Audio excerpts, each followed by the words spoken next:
Tim Legler, ESPN, former NBA player, and late night edition of SportsCenter with Scott Van Pelt, post-game coverage of the NBA Finals. Legs is back on the program. So who's the favorite now?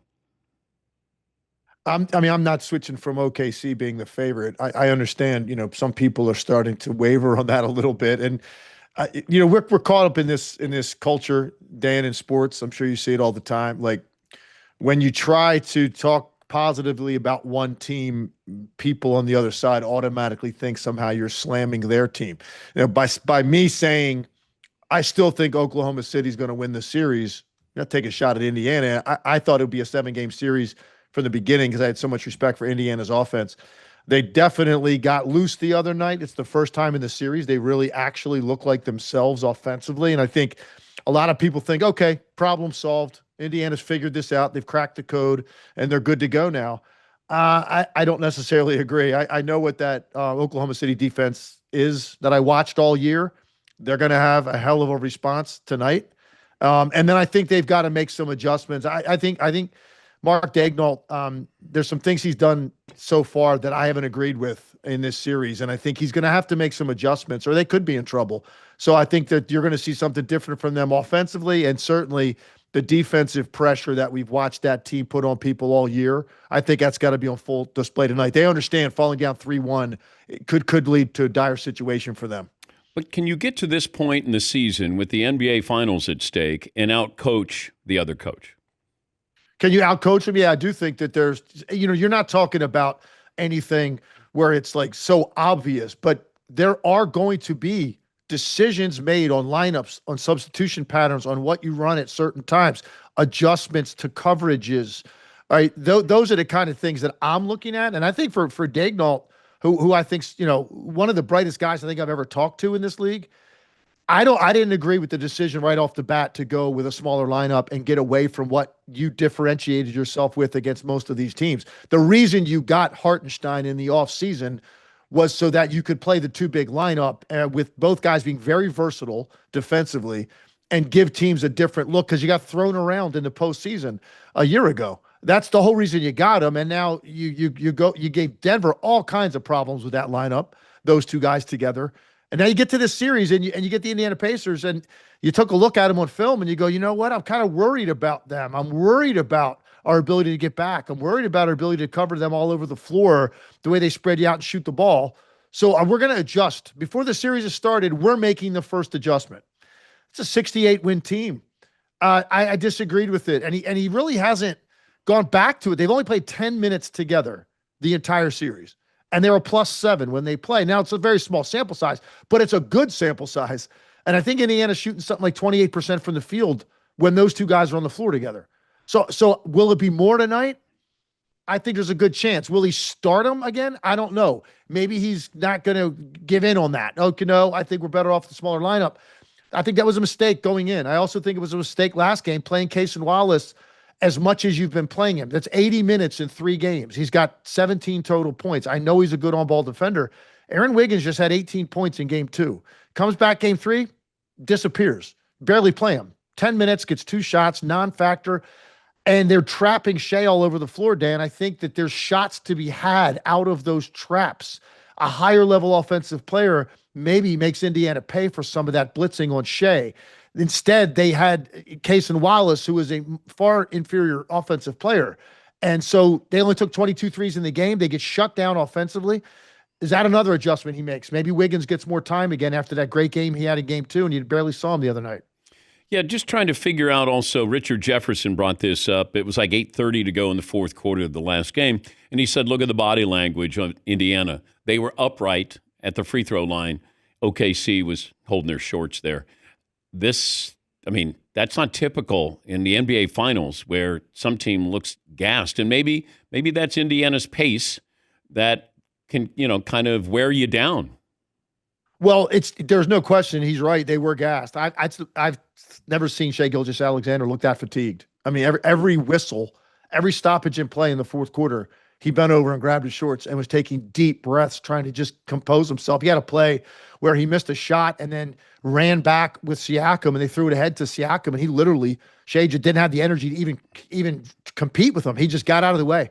It was a big play in the game. You let him have a layup uncontested, and it showed, again, his fatigue level. I think part of it for him, and the metrics all bore this out. There's ways that you could measure how heavily pressured a guy is in a game. It was the most pressure he's ever faced in a game in terms of distance between him and the defender when he caught the ball, the shortest amount of space he's ever had on the catch, the most pressure he's felt up the floor, an average of 65 feet up the floor pressuring him, more blitzes than he's seen, traps than any other game in the postseason. So he had an easy way to 70-plus points in Oklahoma City. I mean, it really was an easy 70. That's not what happened the other night. They targeted him priority 1, 2, and 3. He was it. That's the only name on the whiteboard. We're going to figure everything else out if they start to beat us by giving the ball up. They targeted him. It wore him down. And that's what I think now they're going to see on film. And then there'll be an adjustment to that and finding ways for him to conserve a little bit more energy while still being effective. Tim Legler, ESPN analyst. You can see him late night editions of SportsCenter with Scott Van Pelt. I brought this up to the Danettes before. The amount of energy you have when you're, a big-time scorer, whether it's Iverson or Jordan or, Tracy McGrady, or go down the list of every single night. You have to bring it. They're bringing their best at you, but that's really what's amazing when you see these guys who can do it every single night. They have to do it every single night, and the energy it takes to put up 30 points every single night. And that's what SGA has to do. He has to give you 33, 34 a game. And that's why I very rarely throw out the word superstar, because you just defined what that is. And that is a simple definition. It's every night. And it doesn't mean necessarily you're always going to shoot well. I mean, obviously those guys have off nights too. But the one thing that you can say about all the guys you just mentioned, you can throw Kobe into that list. You didn't mention Kobe. Like they look the same every single night. Some nights more efficient than other nights. Some nights when they're really efficient is when they go crazy and, they're leading SportsCenter because they had a 40 or 50 point game. But some nights, they have off nights, but it always looks the same. It's the relentless pressure they're applying to you offensively. And some guys, they have the luxury of, because of the nature of the position or the way they play, some nights are a little bit more passive. That's why I got to draw the line. Like the superstar player, you're counted on every night to do that, because even the nights when you don't shoot well, the pressure you're applying every possession is leading to other good things for people. And you could still win games when you don't shoot well if you're a superstar, because you have collapsed the defense. You've drawn extra guys to you. It leads to offensive rebound opportunities. It leads to open threes.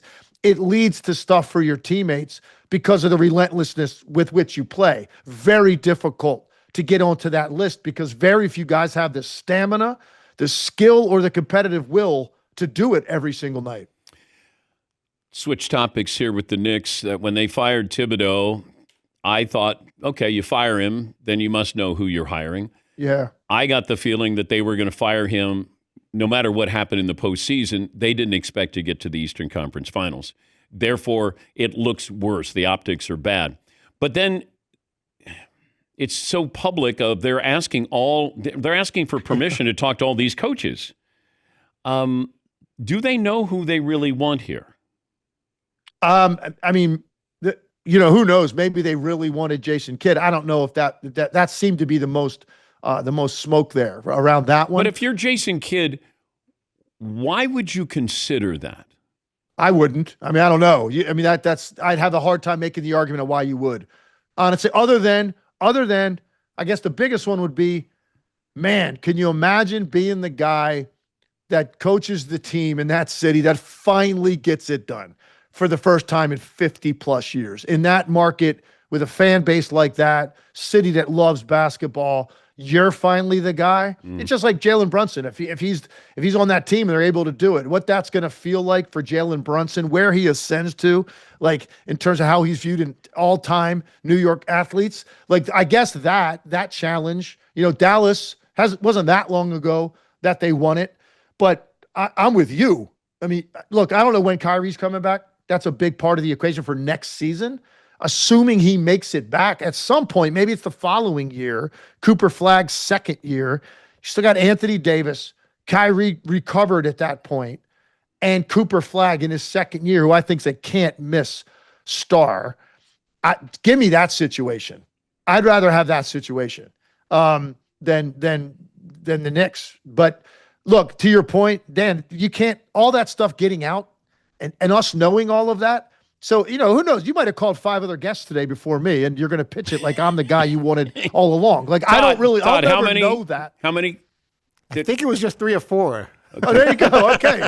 But now you sell it like this is the guy we wanted all along. That's what they're going to have to do at a press conference now, whoever's sitting there. No, this is who we wanted. It was, the Lakers had that kind of that embarrassing situation in a way with, Danny Hurley, right? That open recruitment of Danny Hurley. You didn't get him.